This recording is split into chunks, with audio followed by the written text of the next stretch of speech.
Hello everyone, मैं विनोद कुमार पाठक आप लोगों का अपने चैनल पाठक डिजिटल में स्वागत करता हूं। फ्रेंड्स, बीपीएससी के द्वारा एईडीओ असिस्टेंट एजुकेशन डेवलपमेंट ऑफिसर की वैकेंसी आई हुई है। हिंदी में इसको सहायक शिक्षा विकास पदाधिकारी कहते हैं। पीईओ से एक रैंक नीचे का ये पोस्ट है। यह पद इसी बार सृजन किया गया है। अभी नई नई वैकेंसी आई है इसमें। इससे पहले कभी एईडीओ की वैकेंसी नहीं आई हुई थी। तो आज का वीडियो इसी के रिगार्डिंग है। और एक बात और, यह जो पद है वो लगभग 10 पंचायत पर एक एईडीओ होगा, ऐसा बतलाया जाता है। अगर आप लोग चैनल पर नए हैं तो चैनल को सब्सक्राइब जरूर कर लीजिएगा।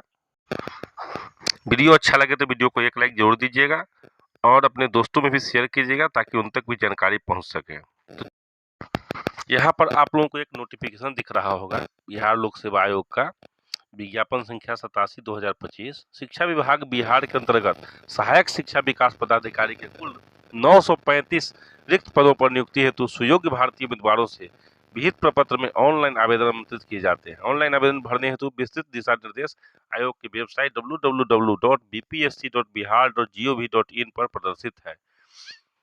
इन रिक्त पदों की कोटिवार विवरणी निम्नवत है। कोटि में क्रम संख्या 1 पर है अनारक्षित अनरिजर्व्ड। अनुमानित पदों की कुल संख्या 374 और 35% क्षैतिज आरक्षण के फलस्वरूप कुल पदों में से महिलाओं के लिए अनुमानित पदों की कुल संख्या 131। आर्थिक रूप से कमजोर वर्ग के लोगों के लिए है अनुमानित पदों की कुल संख्या 93 और महिलाओं के लिए 33। अनुसूचित जाति वालों के लिए 150 और इस साइड में आरक्षण वालों 53। उसी तरह अनुसूचित जाति 10, अत्यंत पिछड़ा वर्ग 168, पिछड़ा वर्ग 112 और पिछड़े वर्ग की महिलाओं के लिए 28 पद है। कुल पद 935 है और 35% क्षैतिज आरक्षण के फलस्वरूप कुल पदों में से महिलाओं के लिए अनुमानित पदों की कुल संख्या 319। सामान्य प्रशासन विभाग बिहार के पत्रांक 25-26 दिनांक 18/2/2016 के आलोक में राज्य के वैसे स्वतंत्रता सेनानियों जिन्हें केंद्र द्वारा पेंशन स्वीकृत है कि पोता पोती नाती नातनी के लिए आरक्षित 2% कुल पदों की संख्या। तो 2% जो आरक्षण है स्वतंत्रता सेनानी के नाती पोतों के लिए, तो उसका कुल संख्या 19 आता है। यहाँ पे दृष्टि बाधित के लिए जो है 10 पद है, मूक बधिर के लिए 9 पद है, चलन दिव्यांगता के लिए 9 पद है और मनोधिकार बहुदिव्यांग के लिए 9 पद है, जो विकलांग है उनके लिए। तो अध्याची विभाग द्वारा प्राप्त अधियाचनाओं में संशोधन होने पर प्रकाशित रिक्तियों की संख्या घट बढ़ सकती है। ऐसा ही बतलाया गया है कि जो रिक्ति है उसकी संख्या घट बढ़ सकती है। वेतनमान के संबंध में यहाँ देख लीजिए। प्रारंभिक वेतन स्तर 5, मूल वेतन 29,200 एवं राज्य सरकार द्वारा समय समय पर किए जाने वाले वेतन परीक्षण के आलोक में परिवर्तनीय।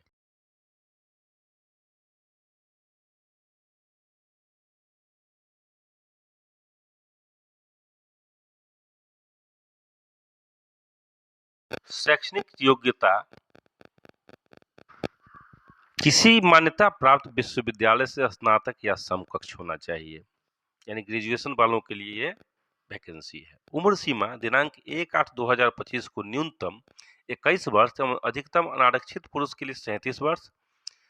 पिछड़ा वर्ग, अत्यंत पिछड़ा वर्ग, पुरुष एवं अनारक्षित महिला 40 वर्ष एवं अनुसूचित जाति अनुसूचित जनजाति पुरुष एवं महिला 42 वर्ष। कार्मिक एवं प्रशासनिक विभाग बिहार के संकल्प 2374 दिनांक 16/7/2007 एवं सामान्य प्रशासन विभाग के संकल्प संख्या दिनांक 12/12/2022 के आलोक में बिहार सरकार को नियमित रूप से नियुक्त सरकारी सेवक के लिए 5 वर्षों की छूट अनुमान्य है। यानी बिहार सरकार के जो नियमित कर्मचारी हैं उनके लिए 5 वर्ष की छूट है, परंतु उक्त आय सीमा की छूट की अवधि में प्रतियोगिता परीक्षा में शामिल होने की अनुमति तभी दी जा सकेगी जब उनके द्वारा तब तक अधिकतम 5 अवसरों का उपभोग नहीं किया गया होगा।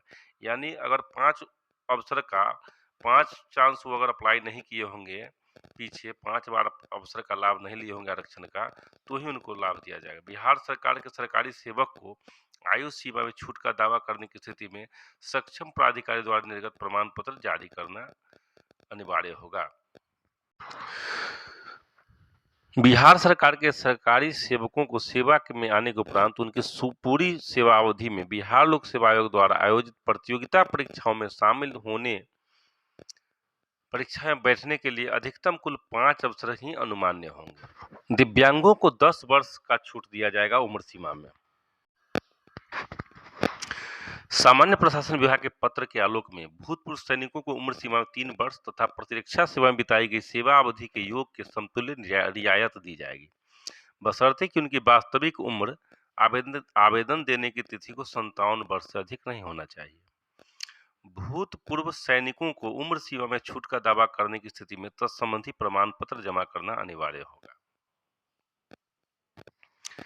अब यहाँ पे चयन प्रक्रिया के बारे में बतलाया गया है।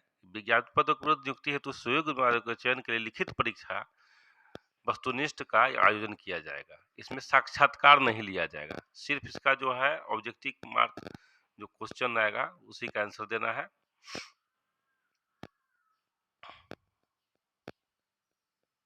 लिखित परीक्षा में शामिल सामान्य वर्ग के उम्मीदवारों को 40%, पिछड़ा वर्ग के उम्मीदवारों को 36.5%, अत्यंत पिछड़ा वर्ग के उम्मीदवारों को 34% एवं अनुसूचित जाति जनजाति महिलाओं तथा निःशक्त उम्मीदवारों को 32% न्यूनतम अर्हतांक प्राप्त करना अनिवार्य होगा। यानी इस परीक्षा में क्वालिफाइंग मार्क्स इतना है। जनरल वालों के लिए जो है 40%, पिछड़ा वर्ग के उम्मीदवारों के लिए 36.5%, अत्यंत पिछड़ा वर्ग के उम्मीदवारों को 34%, अनुसूचित जाति जनजाति की महिला दिव्यांग उम्मीदवारों को 32%। लिखित परीक्षा के विषय पत्रक, परीक्षा की प्रकृति, प्रश्नों की संख्या, परीक्षा की अवधि एवं कुल अंक निम्नांकित होंगे। सामान्य भाषा भाग 1 सामान्य अंग्रेजी 30 अंक का होगा। भाग 2 सामान्य हिंदी 70 अंक का होगा। वस्तुनिष्ठ टाइप का हो, ऑब्जेक्टिव मार्क क्वेश्चन होगा। प्रश्नों की संख्या 100 होगी, 2 घंटा का समय होगा, 100 अंक रहेगा। लेकिन क्वालिफाइंग मार्क्स इसमें पहला वाला जो है ये इसमें 30% लाना ही है बोथ लैंग्वेज में, दोनों भाषाओं में। सामान्य भाषा में अंग्रेजी और हिंदी में 30% लाना है, उसके बाद ही आपके कॉपी का मूल्यांकन किया जाएगा। अगर इसमें आप क्वालिफाई नहीं करते हैं तो आपको फेल कर दिया जाएगा। सामान्य अध्ययन 100 अंक का होगा, 2 घंटा का, इसमें टोटल मार्क्स 100 अंक का रहेगा। सामान्य योग्यता वस्तुनिष्ठ प्रश्न टाइप का रहेगा, 100 प्रश्नों की संख्या रहेगी, 2 घंटा का समय रहेगा और कुल अंक 100 होगा। प्रत्येक प्रश्न का 1 अंक निर्धारित है। प्रत्येक गलत उत्तर के लिए 1/3 निगेटिव मार्किंग का प्रावधान है। सामान्य भाषा, सामान्य अंग्रेजी और सामान्य हिंदी के पत्र मात्र क्वालिफाइंग होंगे, जिसमें से प्रत्येक में न्यूनतम 30% अंक प्राप्त करना अनिवार्य होगा। अर्थात सामान्य अंग्रेजी एवं सामान्य हिंदी में अलग अलग न्यूनतम अंक प्राप्त होने पर अन्य पत्रों का मूल्यांकन नहीं किया जाएगा। सामान्य अंग्रेजी एवं सामान्य हिंदी में के पत्र में न्यूनतम प्राप्तांक नहीं प्राप्त होने पर अभ्यर्थता पर विचार नहीं किया जाएगा।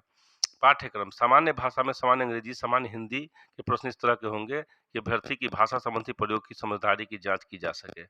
सामान्य अध्ययन सामान्य विज्ञान, राष्ट्रीय तथा अंतर्राष्ट्रीय महत्व की सामयिक घटनाएं, भारत का इतिहास तथा भारत के इतिहास, बिहार के इतिहास का प्रमुख विशेषताएं, सामान्य भूगोल, बिहार के प्रमुख भौगोलिक प्रभाग तथा यहाँ की महत्वपूर्ण नदियां, भारत की राज्य व्यवस्था और आर्थिक व्यवस्था, आजादी के पश्चात बिहार की अर्थव्यवस्था के प्रमुख परिवर्तन, भारत का राष्ट्रीय आंदोलन तथा इसमें बिहार का योगदान को जांचने वाले प्रश्न होंगे। सामान्य योग्यता का जो होगा जनरल एप्टीट्यूड का, इसमें संख्या पद्धति से संबंधित प्रश्न, पूर्ण संख्याओं का विकलन, दशमलव, भिन्न संख्याओं के बीच परस्पर संबंध, मूलभूत अंक, गणितीय संक्रियाएं, प्रतिशत, अनुपात तथा समानुपात, औसत, ब्याज एवं लाभ और हानि, सादृश्य, समानता एवं भिन्नता, स्थान, कल्पना, स्थान, अभिविन्यास, समस्या, समाधान, विश्लेषण, दृश्य स्मृति, विभेद, अवलोकन, संबंध अवधारणा, अंक गणितीय तर्क, शक्ति, शाब्दिक एवं चित्रात्मक वर्गीकरण, अंक गणितीय संख्या श्रृंखला, गैर शाब्दिक श्रृंखला, कूट लेखन एवं कूट व्याख्या रहेगा।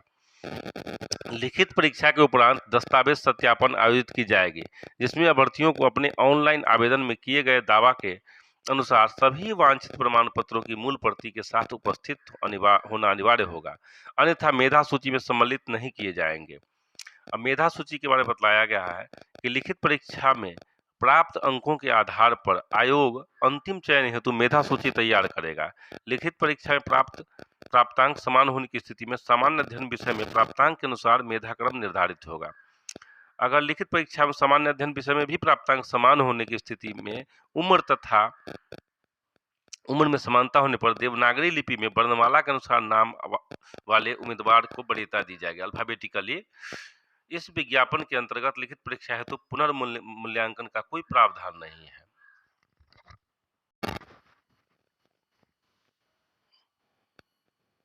आरक्षण आरक्षण का टॉपिक आता है। आरक्षण के संबंध में बतलाया गया है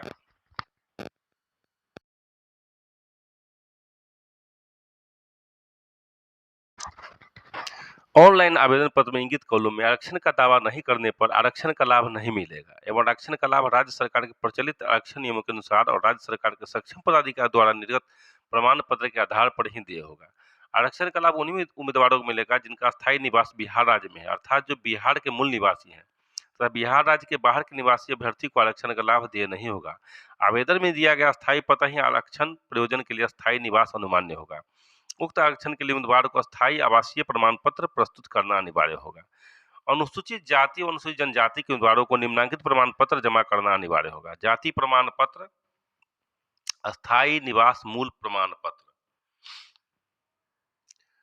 उसके बाद है पिछड़ा वर्ग एवं अत्यंत पिछड़ा वर्ग के उम्मीदवारों को क्रीमी लेयर रहित प्रमाण पत्र यानी एनसीएल जमा करना अनिवार्य होगा। पिछड़ा वर्ग अत्यंत पिछड़ा वर्ग की दशा में अपने अस्थायी निवास अंचल के राज्य सरकार द्वारा अंचल स्तर पर अधिसूचित राजस्व अधिकारी अंचलाधिकारी द्वारा निर्गत क्रीमी लेयर रहित प्रमाण पत्र मान्य होगा। अनुसूचित जाति अनुसूचित जनजाति की दशा में अपने स्थायी अधिवास अंचल के राज्य सरकार द्वारा अधिसूचित अंचलाधिकारी द्वारा निर्गत अस्थायी निवास प्रमाण पत्र, मूल निवास प्रमाण पत्र एवं जाति प्रमाण पत्र मान्य होगा।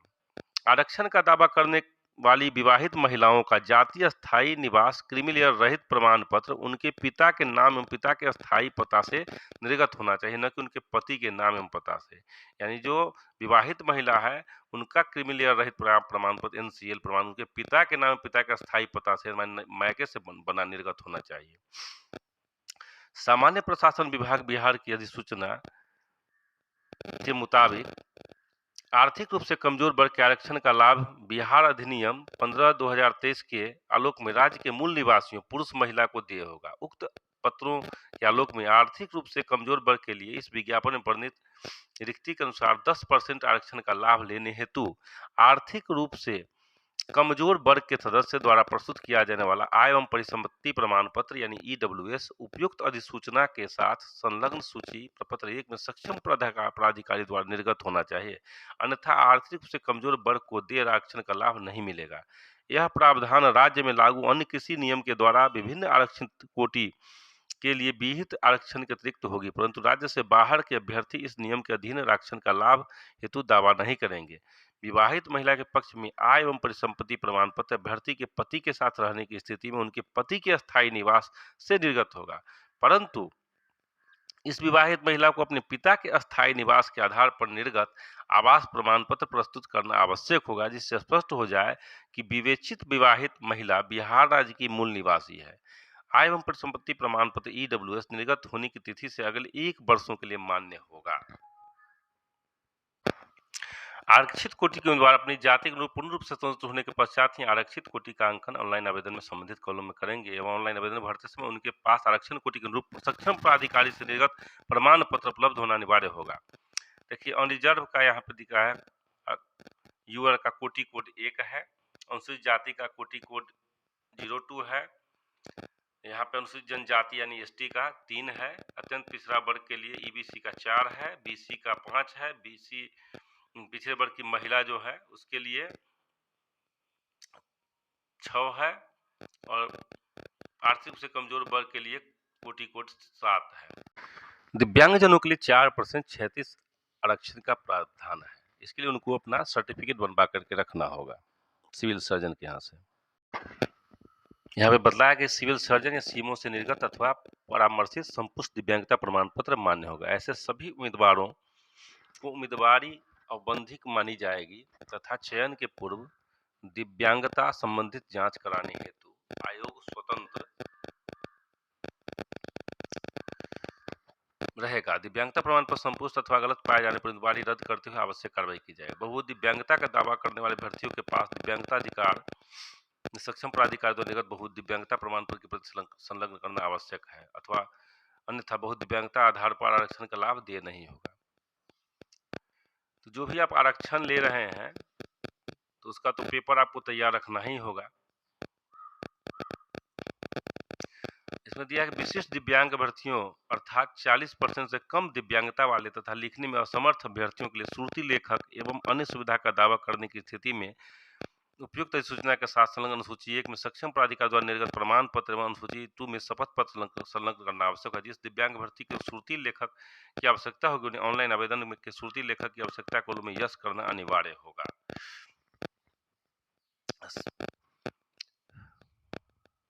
राज्य के मूल निवासी आरक्षित वर्ग के साथ गैर आरक्षित वर्ग को भी महिलाओं को ही इस विज्ञापन में वर्णित रिक्ति के अनुसार 35% क्षैतिज आरक्षण का लाभ देय होगा, यही बतलाया है। वैसे स्वतंत्रता सेनानी जिन्हें केंद्र सरकार द्वारा पेंशन स्वीकृत है उनके पोता पोती नाती नतनी को भी इसमें आरक्षण है, 2% आरक्षण है, क्लियर यहाँ पे दिखला दिया है। लेकिन उनको भी जो है सर्टिफिकेट उनके पास होना चाहिए। भूतपूर्व स्वतंत्रता सेनानी के नाती पोता नतनी वगैरह को प्रमाण पत्र निश्चित रूप से उपलब्ध होना चाहिए। स्वतंत्रता सेनानी के उत्तराधिकारी होने का परिचय पत्र मान्य नहीं होगा।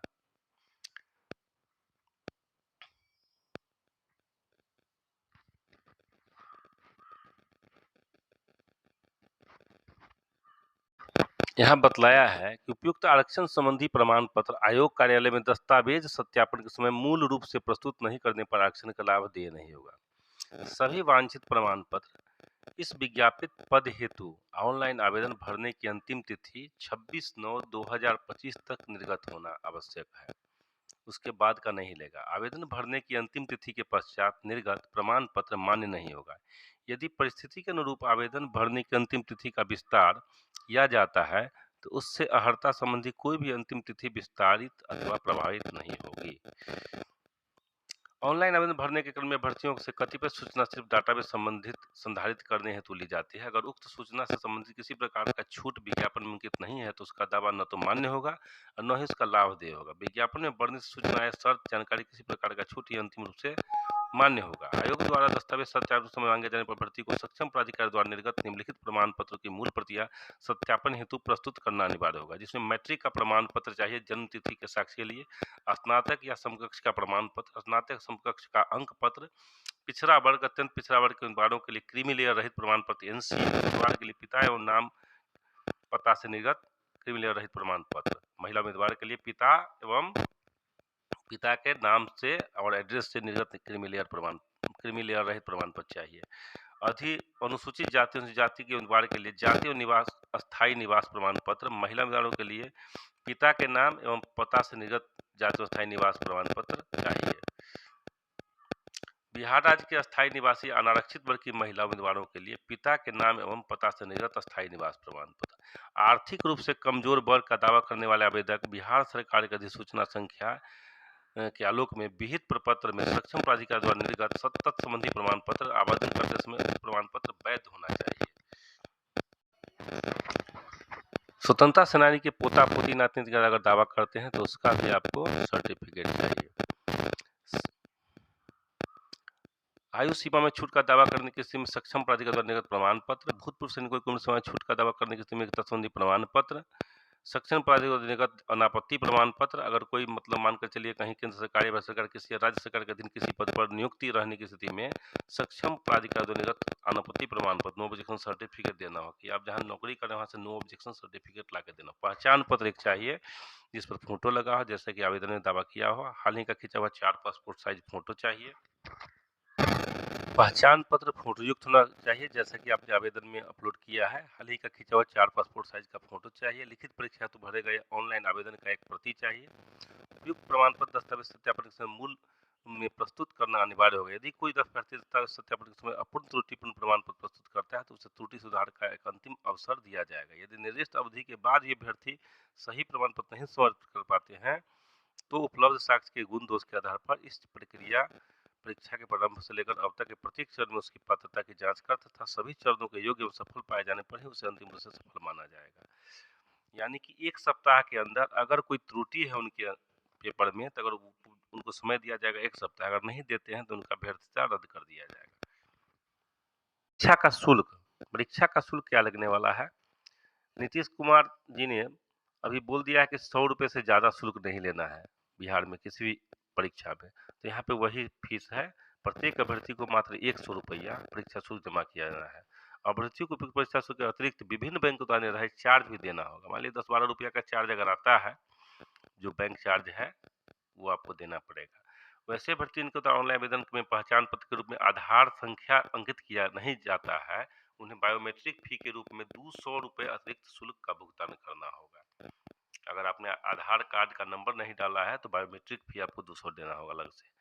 ऑनलाइन आवेदन प्रारंभ करने की तिथि है 27 अगस्त 2025 और आवेदन ऑनलाइन भरने की अंतिम तिथि यहाँ पे 26 सितंबर 2025 दिया है। अभ्यर्थियों को आवेदन पत्र एवं संबंधित कागजातों की हार्ड कॉपी आयोग कार्यालय में भेजने की आवश्यकता नहीं है। अभ्यर्थी द्वारा स्वतः हार्ड कॉपी में आवेदन या कोई पूरक कागजात यदि दिया जाता है तो वह हार्ड कॉपी आवेदन कागजात और उसके आधार पर किया गया कोई दावा अनुमान्य नहीं होगा। अभ्यर्थियों द्वारा ऑनलाइन आवेदन भरे गए शैक्षणिक योग्यता तथा आरक्षण संबंधी दावों को सत्य मानते हुए परीक्षा आयोजित करने की कार्रवाई की जाएगी। ऑनलाइन आवेदन में भरे गए प्रमाण पत्रों की प्रारंभिक जांच और मूल प्रमाण पत्र से मिलान सिर्फ दस्तावेज सत्यापन के समय ही किया जाएगा। इसके पूर्व इसकी जांच सामान्यतया नहीं होगी और बाद में जांच प्रमाण पत्र सही नहीं पाया जाता है अथवा अभ्यर्थी द्वारा दिया गया तथ्य साक्ष्य गलत त्रुटिपूर्ण पाया जाता है या पाए जाने पर अभ्यर्थता रद्द माना जाएगा। ऑनलाइन आवेदन भरने से संबंधित आवश्यक निर्देश जो है आप आयोग की वेबसाइट www.bpsc.bihar.gov.in पर देख सकते हैं। अभ्यर्थी ऑनलाइन आवेदन भरने के पूर्व उक्त दिशा निर्देशों का भली भांति अध्ययन कर लेंगे तथा ऑनलाइन आवेदन भरने के क्रम में सभी सूचनाएं सही और स्पष्ट भरेंगे।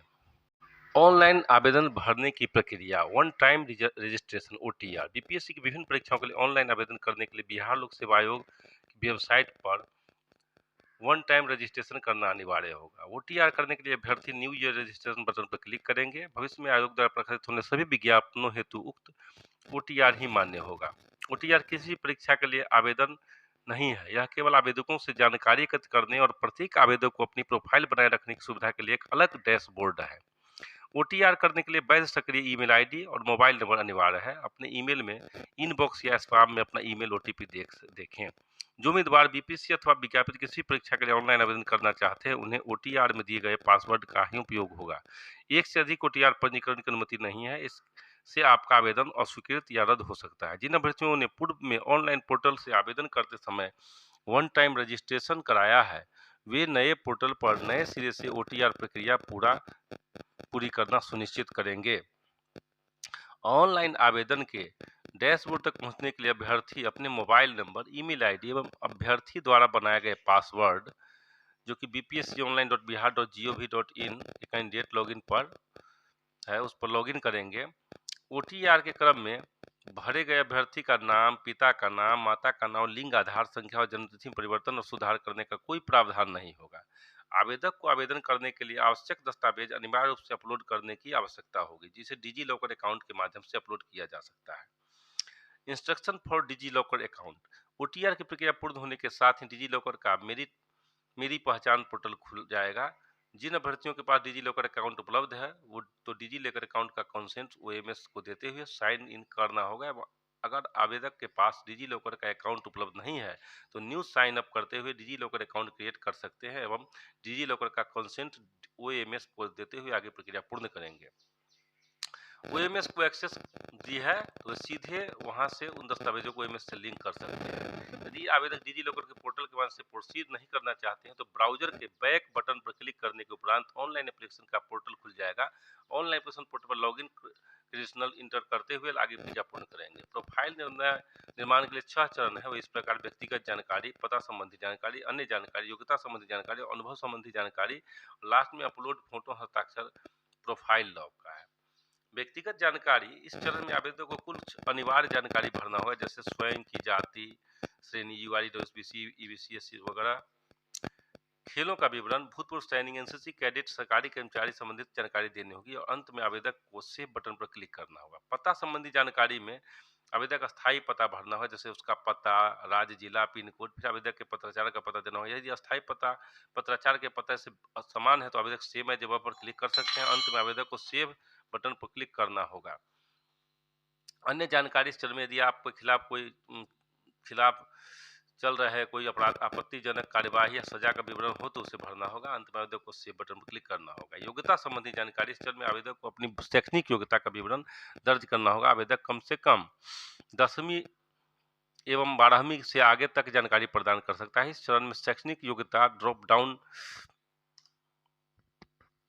में उपलब्ध विकल्प में से चुनना होगा। शैक्षणिक योग्यता का नाम, विषय, राज्य, बोर्ड, विश्वविद्यालय, शैक्षणिक योग्यता की स्थिति, शैक्षणिक योग्यता की उत्तीर्णता की तिथि, प्रयास, प्राप्त अंक, कुल अंक, प्रतिशत, अनिवार्य विषय, वैकल्पिक विषय, सीट वगैरह। एक योग्यता का विवरण पूरा करने के लिए के पश्चात ऐड बटन पर क्लिक करके सेव करना सुनिश्चित करें। अंत में आवेदक को सेव बटन पर क्लिक कर अनुभव संबंधी जानकारी, इस चरण में यदि आवेदक के पास कोई प्रासंगिक कार्य अनुभव है तो उससे हाँ पर क्लिक करना होगा, अन्यथा नहीं पर क्लिक करें। यदि आवेदक हाँ का चुनाव करते तो आवेदक को अपने कार्य अनुभव का विवरण वहां पे देना होगा।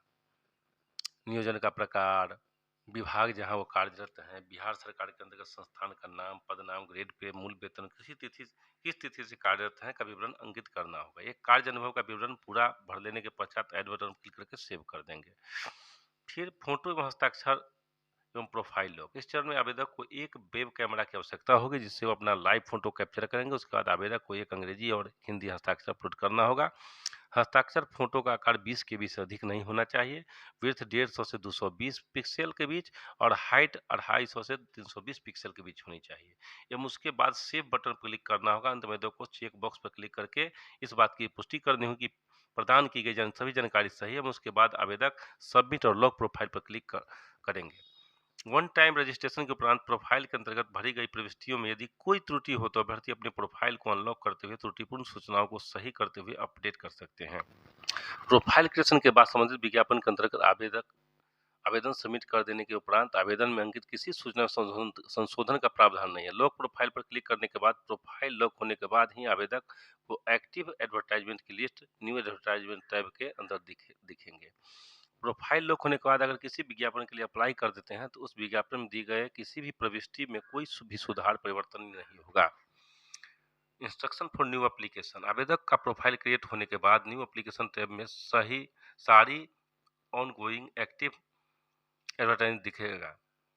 व्यू बटन पर क्लिक करने के बाद क्लिक चेक एडवर्टाइजमेंट क्राइटेरिया पर क्लिक करते हुए आगे की प्रक्रिया पूर्ण करेंगे और सबमिट एंड पे फी पर क्लिक करके पेमेंट की प्रक्रिया पूर्ण करेंगे। एप्लीकेशन फॉर्म में पेमेंट की प्रक्रिया पूर्ण होने पर माई अकाउंट टैब पर क्लिक करने के बाद आवेदक द्वारा अप्लाई किए गए एडवर्टाइजमेंट दिखेंगे, जिसके एक्शन कॉलम में application form print cancel application पे नाउ, अगर पेमेंट नहीं हुआ है तो पेमेंट हिस्ट्री का विकल्प उपलब्ध रहेगा। तो यहाँ से आप अपना एप्लीकेशन फॉर्म प्रिंट भी कर सकते हैं, पेमेंट भी कर सकते हैं और पेमेंट हिस्ट्री भी आप देख सकते हैं। यहाँ पे बताया गया है कि ऑनलाइन आवेदन भरने में हार्ड कॉपी डाउनलोड करने के बाद प्रोफाइल में किया गया कोई भी परिवर्तन मान्य नहीं होगा। ऑनलाइन भुगतान में किसी प्रकार का इंटरनेट व्यवधान, गलत भुगतान, असफल भुगतान के लिए आयोग उत्तरदायी नहीं होगा तथा अभ्यर्थी को सुधार हेतु अतिरिक्त समय नहीं दिया जाएगा। आवेदक यह भी सुनिश्चित कर लें कि डाउनलोड किए गए आवेदन की हार्ड कॉपी के प्रत्येक पृष्ठ पर एप्लीकेशन नंबर, एप्लीकेशन आईडी एवं बार कोड अंकित है। हार्ड कॉपी पर एप्लीकेशन नंबर, एप्लीकेशन आईडी एवं बार कोड में से किसी एक के अंकित नहीं होने पर भी आवेदन पूर्ण रूप से भरा नहीं माना जाएगा, आवेदन स्वीकार्य नहीं होगा। इसके अतिरिक्त विज्ञापन से संबंधित वर्ण सही प्रमाण पत्र अंतिम रूप से भरे गए ऑनलाइन आवेदन को माई अकाउंट टैब से डाउनलोड कर हार्ड कॉपी अवश्य सुरक्षित रखेंगे। उक्त निर्देश का अनुपालन नहीं करने वाले अभ्यर्थी की अर्हता के संबंध में निर्णय लेने हेतु आयोग स्वतंत्र रहेगा। यदि आपको OTR एवं एप्लीकेशन फॉर्म भरने में कोई शिकायत हो तो ग्रीवांस टैब में उसका विवरण दे सकते हैं। अंतिम रूप से भरे गए ऑनलाइन आवेदन को सबमिट करने के बाद अभ्यर्थी उसी समय पुनः माई अकाउंट टैब पर क्लिक करेंगे। तत्पश्चात एक्शन के अंदर व्यू ऑप्शन पर क्लिक करने पर एप्लीकेशन प्रिंट का ऑप्शन दिखेगा।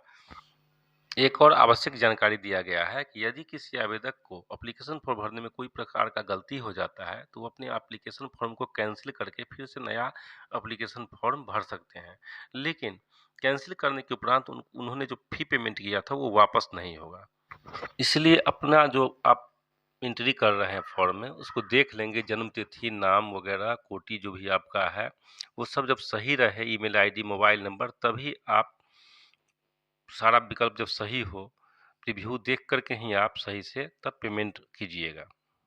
ईमेल आईडी और मोबाइल नंबर अभ्यर्थी खुद अपना देंगे, किसी और का नहीं डालेंगे, ये भी इंस्ट्रक्शन इसमें दिया गया है। और उसको आप सुरक्षित रखेंगे जब तक कि बहाली ना हो जाए आपका। वेब कैमरा से स्पष्ट पिक्चर आप अपलोड कीजिएगा और सही जगह पर, जहां हिंदी सिग्नेचर है वहां हिंदी सिग्नेचर, जहां अंग्रेजी सिग्नेचर है अंग्रेजी सिग्नेचर अपलोड करना है।